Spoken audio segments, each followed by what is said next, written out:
Шайтан, субханалла, биздин чоң душманыбыз. Анын эки методу бар да. Эки шайтандын адамга колдонгон методу бар. Ошонун бирөөсү дайыма шаштырат экен. Экинчиси дайыма коркутат экен. Эмне дейт экен? Азыр кылып калбасаң жетишпей каласың дейт экен.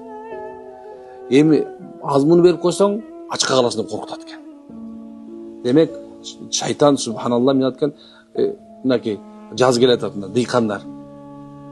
Эмне себеп маселелерде барып кредит алып баштайт туурабы? Кээ бирлер так шайтан айтат, азыр сен баланча кредит ала кал дагы, баланча торпок ала калып тоого айдабай байып кетесиң дейт. Шаштырат. Билет ал субхана, бул сен байып кетесиң деген пикир салды да, эми адамдар кайдан табыш керек, кантип алып келиш керек жөнүндө ойлонбой калат. Эмнеге арам болсо да алып баштайт туурабы? Анткени шаштырып койду да. Кийинкиси, мисалга алса, үй бүлө курушта дагы бир материалдык жактан болсун, мейли моралдык жактан болсун, мындан шайтан дайыма бизге кол салуу үстүндө болуп турат экен туугандар. Ушундай экен. Бул жерде да ушундай дейт. Эми шашкалактык дейт, адамга зыян алып келүүчү сыпат болгондуктан шайтан деп айтылат. Эмне экен?